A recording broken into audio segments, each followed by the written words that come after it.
Good evening, Mr. Glenn Marshall Adams. Oh, well, Miss Legs, how are you? I am absolutely fan-dabby-dozy. Oh, Are you well? I am better this week, I have to say. Yes, I dare say you are. You look fabulous, honey. I am actually having one of the better weeks this week. Yeah, you had a lot on. I have actually today I received a phone call from Barclaycard. And do you remember I was telling you a couple of weeks ago that I received a letter from Barclaycard telling me that they owed me a couple of £100 because they overcharged me a couple of years ago, and they've been trying to give me the money back, but I keep moving about, even though I've been in the same address for the past 5 years. Okay. So anyway, they rang me today to tell me that they're transferring the close to £500 back to me. Wow. Apparently I overpaid on rates and charges or something years ago. I don't know. So Oh my goodness. not every day that happens. A bank loan in my favor. No, what is it? It's from Monopoly. What's the a bank in error in your favor? A banking error in your flavour. Collect £500. Thank you. Well done. Put the hand out and just take it. So how have you been? I am marvellous. I just have to say that the weekend there past, as you well know, was absolutely fantastic. Was chocker, Yes, wasn't it? it was. We got one. The last day of summer was literally the only one decent day we got. Well, can I say that your wish has been answered? Yeah. Because when the last one for the road you actually had said, I just need 1 or 2 lovely days of sunshine before the kids go back to school is all you were asking for. And we got it. And your prayers were answered. Mother Nature never lets me down, love. Never lets me down.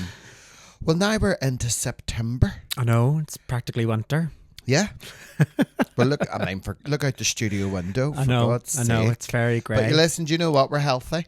This is it. But here, I have to tell you, so last weekend, I was at Manchester Pride. Yes, that's right. Well, what a weekend. Like I say, what a weekend. I'm sure. There was all sorts of shenanigans going on, I have to say.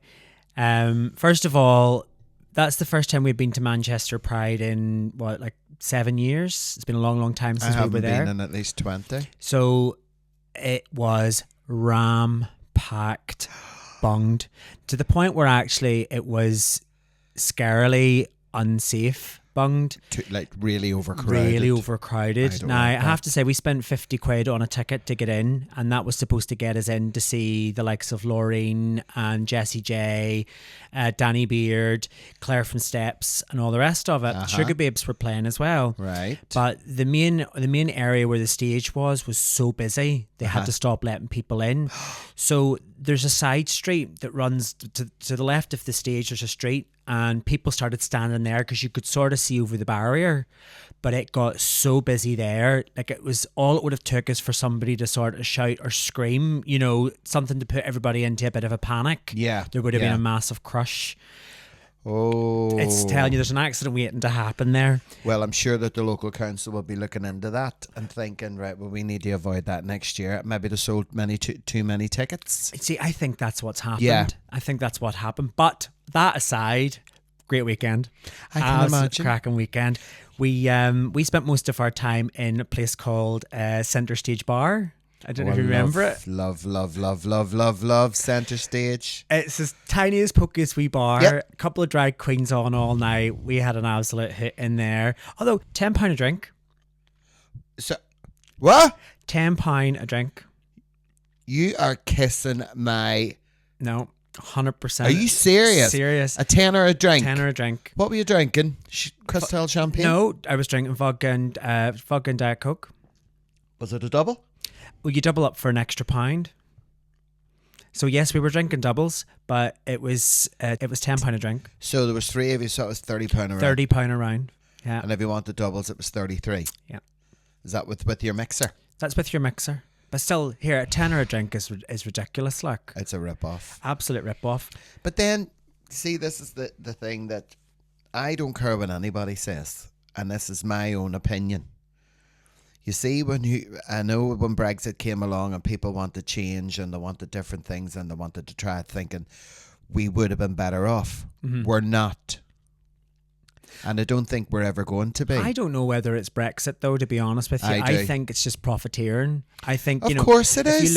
If you look at the average cost of a pint of Guinness, based on a per barrel, you get 50 pints out of one barrel. It works at about £1.50 a pint. Yeah. So the fact that they're charging nearly $6.50 for a pint of Guinness now just shows you that there's an extra £5 profit in there. Like, that's madness. Oh, I know. You know, it's like 300-400%, whatever it is. Anyway, that aside, did bump into quite a few people. We bumped into your Sammy.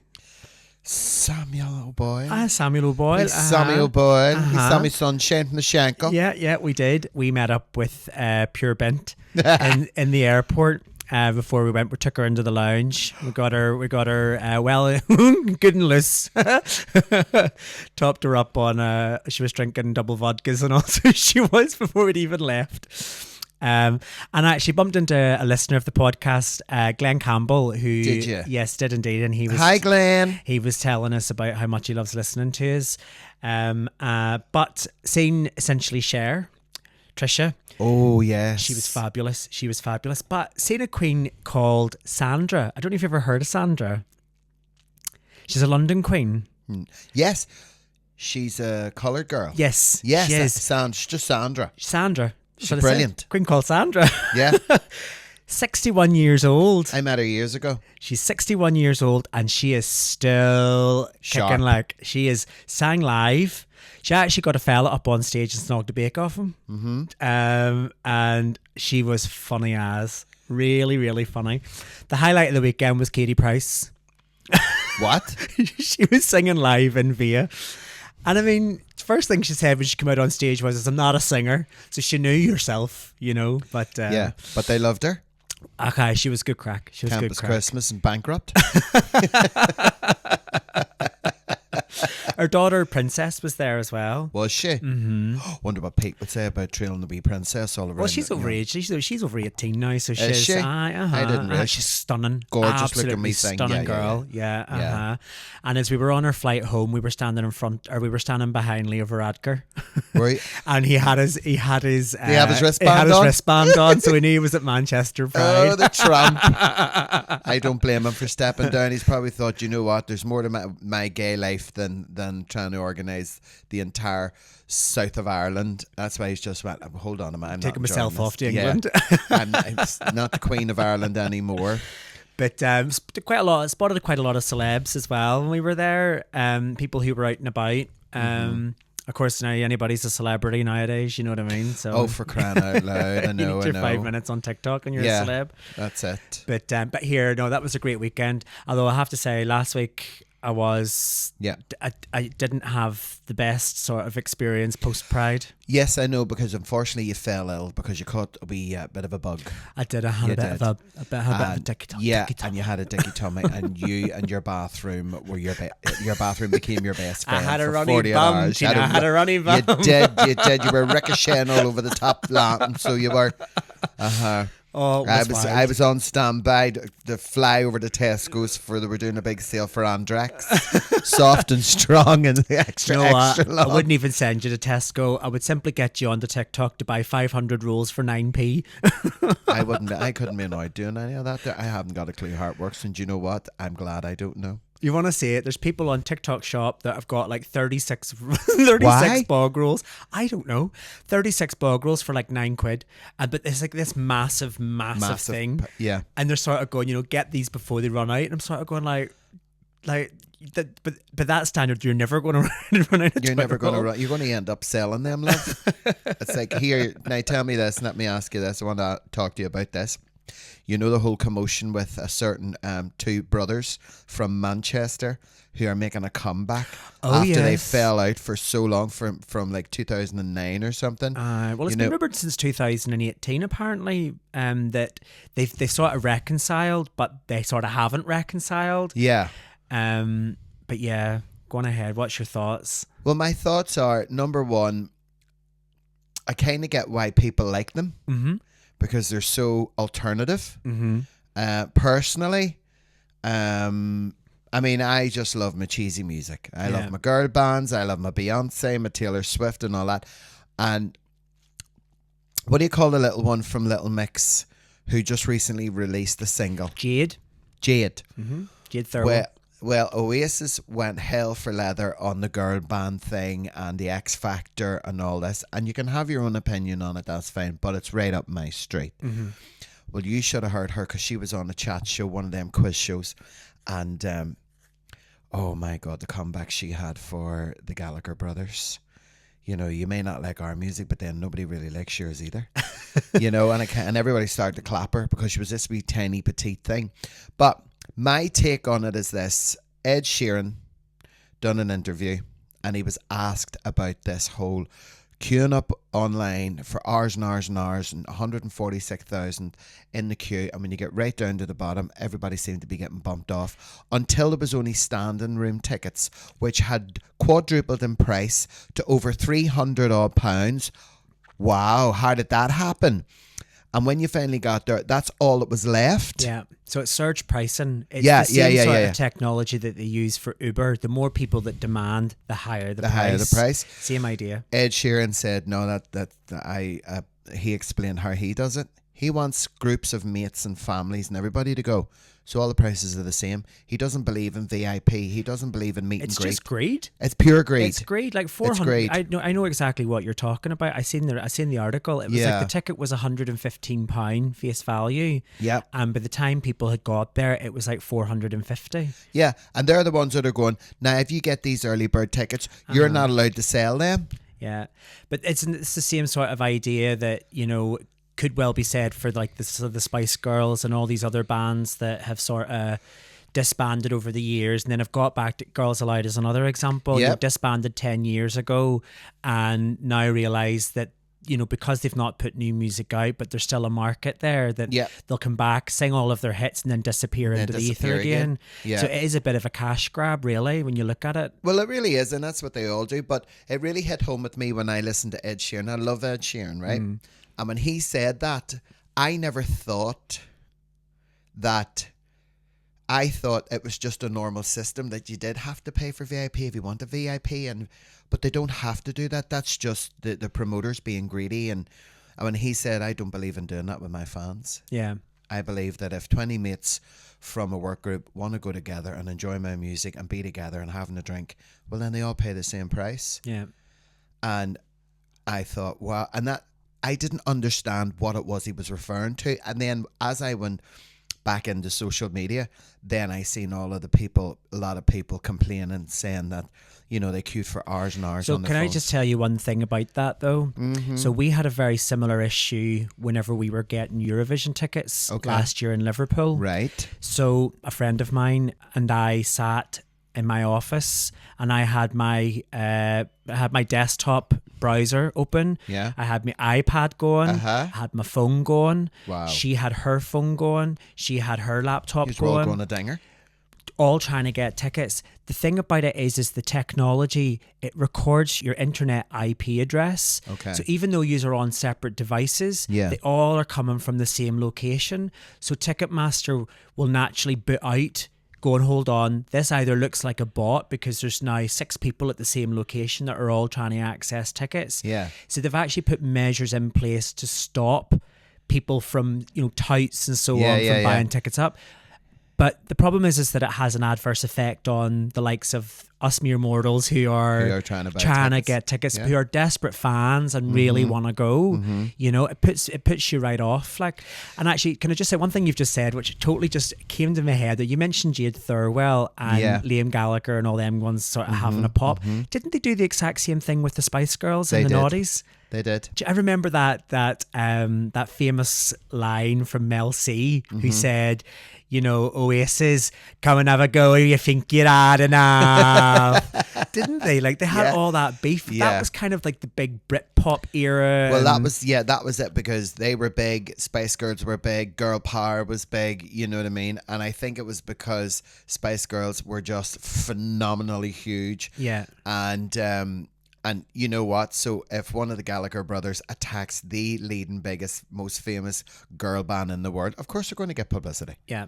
Do you know what I mean? Probably could be best friends for all we know backstage. I think that's exactly what it is. We'll take a pop at you, we'll run you into the ground, and then you fight with us, and we'll make a lot of money as long as we're getting it. So jumping on the back of their tails, their coattails. Do you know what I mean? What is it they say? It's like any news is good. Any news is good news. Or any publicity is good. That's the one. Even bad publicity is good publicity. Yeah, that was Simon Cowell who coined that. Yeah, and he was talking about the group. Do you remember Five? Yes. Well, when he put them together and they were in a hotel and he put them together for like 3 or 4 days, they trashed the room. And then one of the newspapers got a hold of photographs and stuff like that, and they were panicking because he thought, they hadn't even started recording yet. And then everybody wanted to know who this crazy, sexy boy band were who trashed this very expensive hotel room and left a bill of thousands of pounds worth that Simon Cowell had to pay for. Perfect publicity. Isn't it just? He said even bad publicity is good publicity. It's still you're getting talked about. Definitely. But that's all crazy that they sort of wheeled themselves out. I think it's madness to charge people nearly £400 to stand. When you consider during the summer, how much was it to go and see one of the Gallagher brothers over in Boucher playing fields? Oh, it definitely wasn't £400. £60. £60, and was it sold out? No, My backside, it was. Absolutely not, and that's a fact. But wasn't it's the people who had bought like Taylor Swift tickets recently as well. I remember that they had spent like hundreds of pounds on VIP views, and sure didn't they end up getting seated behind one of the technical tents, so they couldn't actually see the stage. And there's actually nothing you can do about that, really. And it's because a lot of the tickets are sold months and months before the show ever is put together. And then it's kind of like they have to work out where they're going to put the technical tent. And then, of course, people who have been, who have thought they've bought a VIP ticket, once they finally do dress rehearsals, they realise that the tent needs to go there, and that per sod that's paid, £500-600 for a ticket. I just think it's madness. Like £500 to go for a concert for 3 hours.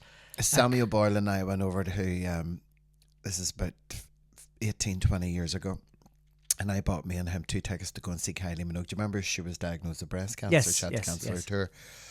So that was fine, and then she came back and she was well. So for Christmas, I bought me and him 2 tickets, and we got a flight and we went over, but we were late because we were delayed. And we went to London, and the guy, I had no idea where we were supposed to sit. And Sammy says, "Do you know where we're sitting?" And I said, "Well, it's on the ticket, but I don't know where that is." So this lady came over because we were lost once we made our way through, and she said, "Come with me." Well, we kept walking round the side. I'm walking. Here was me. We're going to end up on stage. And then she cut down the side. Sammy looked at me and I looked at him. We were 3 rows from the front. And there was 2 fellas sitting in our seats hoping that we weren't coming. Wow. And we were literally 5 minutes before she came on stage. And they were like, "How used to get out?" And we went down and we sat. We had the best time. But I'll tell you, the best Kylie concert I ever went to see was when she released her Christmas album. Oh, for goodness sake, here we go. Had to get that in there somewhere. And we went to the Royal Albert Hall. Oh, fabulous. And would you hear this? So we didn't like our seats. So me and Sammy made our way up onto the balcony. And the bar was there, and we found this wee landing because we wanted to dance. And on the other side, everybody was just seated. Me and Sammy danced, and then because we get up and danced, them ones on the other side, they get up and danced. And then because we were up dancing, everybody was around pushing their seats. You know, it's just those flip up and down seats. Yeah. Everybody was up dancing. And I have to say, it was one of the best concerts ever. The only downside was had to make my way back to my place where I was staying, which was miles away. And then Sammy and I got split up. I fell asleep and found my lodgings, and then had to get up like 5 o'clock in the morning to get a 7 o'clock flight to come home, to get into bed at 10 o'clock, and had to go to work at 4. Jeez. It was tough. It was tough. Was it cracker though? Oh my God, it was amazing. Gorgeous big Christmas concert with Kylie. And I play that album every year when I'm doing my tree and I do my lights and my ornaments and my wee mats and all down. Well, it's officially winter, so I mean, I'm not quite surprised that you haven't already got... It's officially autumn. I thought there was only 2 seasons in the world of Tina Legs Tantrum. And the sky is grey. So, I was sent you yesterday. I'm trying to read... It's officially 114 days until Christmas. Just thought I would put that in there.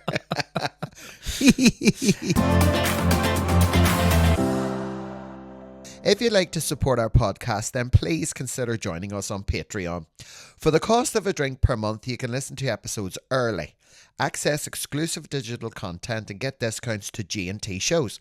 Membership tiers start from free, with paid memberships starting at £3, £4 and £5.50 per month, which each tier offering increased benefits. Your support helps us keep the conversations flowing, so join us at www.patreon.com/GNTpod. So thank you very much, Miss Legs. So in the interest, yes, as part of our paid tiers, we do want to give shout outs to our paid Patreon members. Yes, so of this course. episode goes out to our paid Patreon member, Squeezy. That's all I can tell you.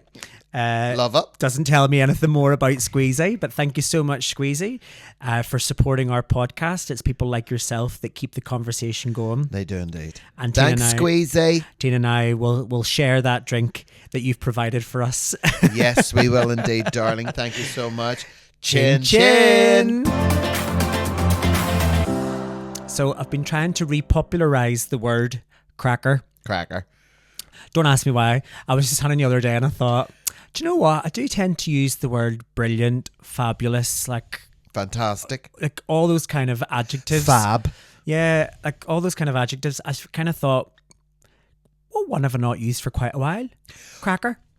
Here's two words that I'm going to start using: belter and beezer.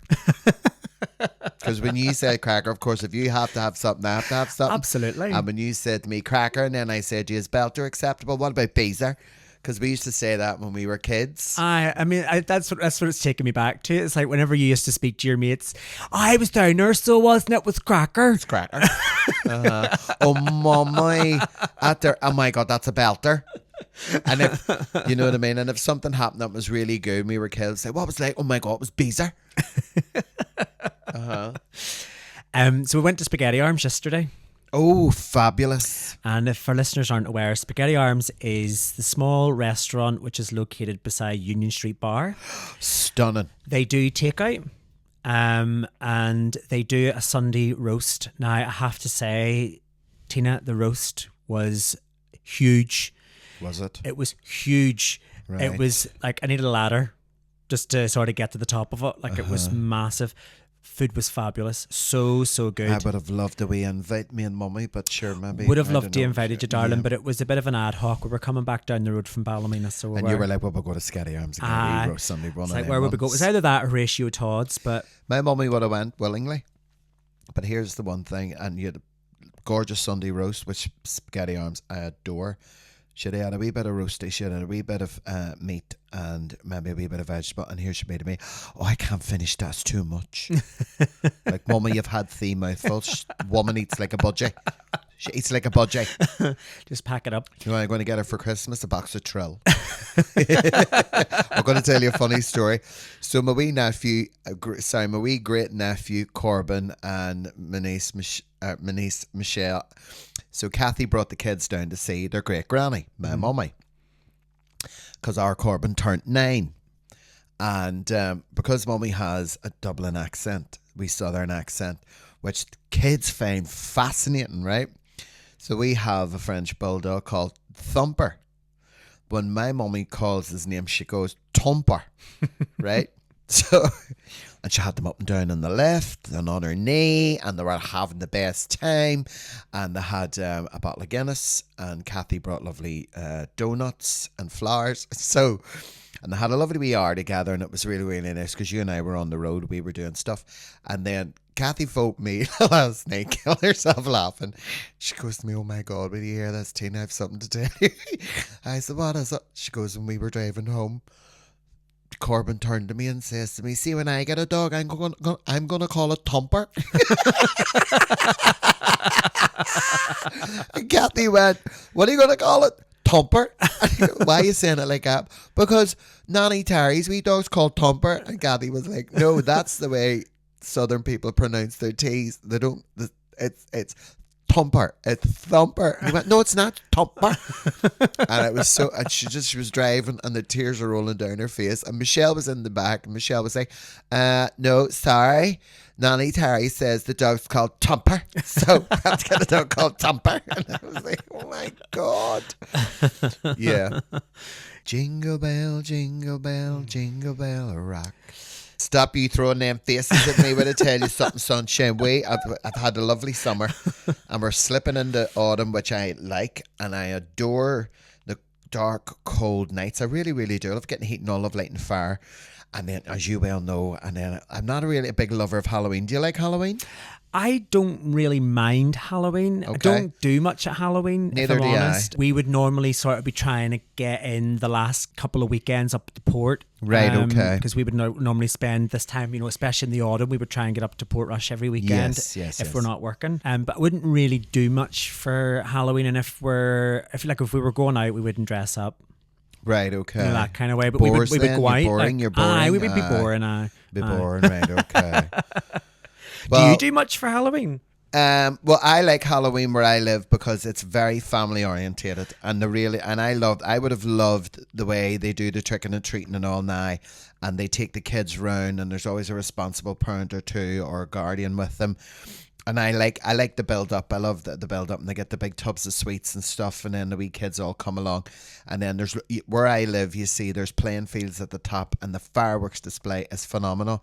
And as long as the wee ones are happy and they're safe, and I get out the big buckets of sweets and they'll go and I left like one or two, and I have to forget because I have a very domineering kind of tone to my voice, don't I? Mm-hmm. And I don't want to scream down the microphone. I go, "Don't take a one, take a handful." And come on, I'll be like, "Yes, take another one." Do you know what I mean? And the guardians, the parents, or whatever, would say, "Oh, Tina, thank you very much. That's very kind." Are the kids not confused with you being dressed as Mrs. Claus? Absolutely not, because I confuse the kids every year because my Christmas tree is in the window, my lights are hanging, I'm ready for the big switch on. I have the tree at the front, the tree at the back. My hall is like a grotto, and they all go. See when they come to the door, Glenn, here they be Halloween, Merry Christmas. I'm frying their wee brains. So here, I was having a think. So, do you know the way that Taylor Swift has her Swifties? She does. And Lady Gaga has her Monsters. She does. And for the benefit of our listeners, I put my hand up like a claw. Or like a paw. So they're called Monsters. Yeah. And then you have like Beyonce's is the Bayhive, and then you've got Mariah Carey's Lambs and so on. Yeah. So I was thinking, if you were to give your fan base names, what would you call them? Oh, that's a very good question. The real hardcore Tina fans. Yeah. So like, what would you the call Tinettes? The Tinettes. Yeah. Why? But it's normally it has to be like a play on kind of like Tina Leg's Tantrum. Like, so why Tinettes? Because it's got the TIN in it, you know what I mean? And it's always nearly 80% of female, like a female capacity in my audiences. Okay. And I would say Tinettes.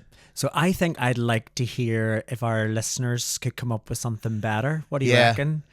So like Taylor Swift has her Swifties, Beyonce has her Bayhive. And Bayhive, and the Leggettes. The Leggettes isn't bad. Legs and Co. The Leggettes isn't bad, but no, I think if our listeners could come up with, give listeners, if you are fans of Tina, what would you call yourselves as a collective fan base? Bearing in mind that we've got Swifties for Taylor Swift, Monsters for Gaga, and so on. Send us a wee message. You can get in touch with us through all the usual means. Fanalos. Fans of Barry Manilow. Yes, are you a Fanalo? Yeah, be a Fanalo. Get in contact with us through all the usual means. You'll find all of the information that you need to get in contact with us in the description of this very episode. Of course, you can email us as well, or you can just send us a voice note on WhatsApp. Yes, of course. Send them in. Let us hear your voices. I thought mine would be the Glennabelles. Ding-a-ling-a-ling. I want you to play with my ding-a-ling. So we're nearly getting to the end of this episode because this is our one for the road episode. It is. Now, I just wanted to sort of take just a quick moment because we did get some feedback from a listener. Okay. They were a little upset with us. No way. Because they feel that our one for the road episodes are just too short.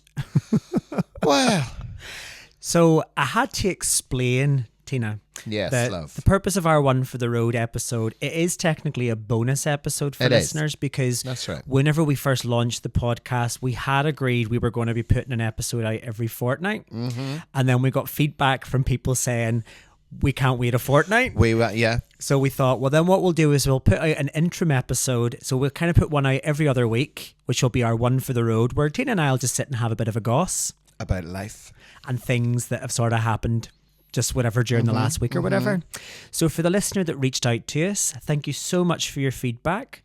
That's a lovely thing to say. It is I'm taking nothing but positives from it. It's Yeah. like, you know, I mean, as a single mother and a busy housewife, I don't even know where I find the time to bake my own bread at the best of times. But thanks. thank you very much for the feedback. That was cracker. If you do have anything you want to share with us, any feedback, or you've any comments, or you want to ask us a question, maybe you've got a confession, or maybe you just want to just have a bit of a moan or a rant about something that's going on in your life, and maybe you want Tina to try and give you some advice on that, then get in touch. As I said, all the information is in the description of this episode. Do you know what I would love our listeners to do? What's do you that, know, Tina? Do you know what I love at Christmas time? Do you know when you pull the cracker and the corniest jokes? I would love our listeners and our fans to message in, voice note, text, email, and tell us the worst joke they've ever heard. Do you want to hear mine? Go for it. What do you call an Irishman with no shins?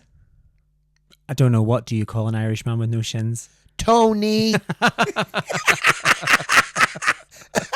Not awful.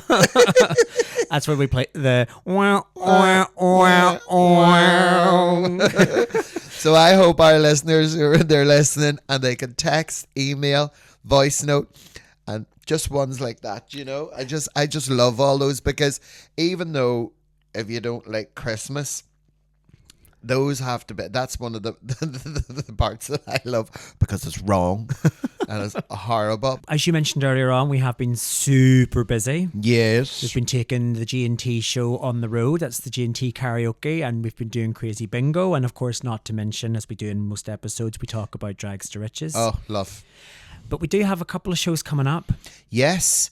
And I believe the first one in September is Saturday the 21st of September. And what we also need to let everybody know, our shows in Union Street start an hour early. They do. So they now run from Yes. 4 p.m. until 7 p.m. That's correct. So we will be on stage, loud, live and in colour, and in full pelt Mahara felt, giving it large. So we will. So the shows start at 4 o'clock in Union Street. Absolutely. Mm-hmm. And for those of you who have bought your tickets for the show in Ards on Friday the 27th of September, completely sold out. It is indeed. Thank you so much. And of course, if you can't make Saturday the 21st of September in Union Street Bar, then do not fret. Nope. Because we're going to do it all over again on Saturday the 28th of September in Union Street. Now, remember that showtime starts at 4 p.m. and we do have limited tables left. Yes. Get your tables. They're Please. £10 to reserve a table. Get in early, get some grub, get your table booked. Yeah. You're guaranteed a seat, and you'll get to see And the Tina table. in her full-on glorious... And you, and Buster. me, and me in the you. corner. You'll get to see Tina and I busting a groove in the corner. DJ Glenn will be a cracker. I'll be a belter.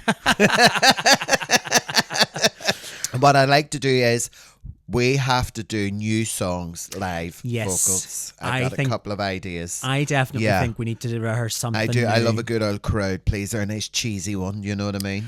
What about a musical number? I don't mind, but I like people to know it as well. Do you know what I mean? What about Oasis? I can sing Oasis. Fun fact, do you know I actually sang Wonderwall for my GCSE music exam? Failed. What are you talking about? I think you'll find I got an A for my music exam. Did you? I've never seen it. I did Mm-hmm. Aye for A, taxi, go. indeed. A for atrocious. Abysmal. Okay, enough. Just enough. Anyway, we look forward to seeing you again in the future. Yes. Lots of hugs, kisses, squishes, and love. Yes, and until next time, Miss Legs. Oh, Glenn Marshall Adams, DJ Glenn Marshall Adams, DJ Mushroom. Chin Chin chin. Thanks for tuning in to this episode of G&T Sips and Giggles. If you've enjoyed our conversation, then don't forget to share it with your friends, and why not subscribe to the podcast so you never miss an episode. Your reviews mean the world to us and really help others find the show, so please take a moment to leave one, but be kind. If you'd like to support the podcast, why not consider joining us on Patreon? For the cost of a drink a month, you can listen to episodes early, access exclusive digital content, and get discounts to upcoming G&T shows. Your support helps us keep the conversation flowing. Cheers, we'll see you next time. Chin chin.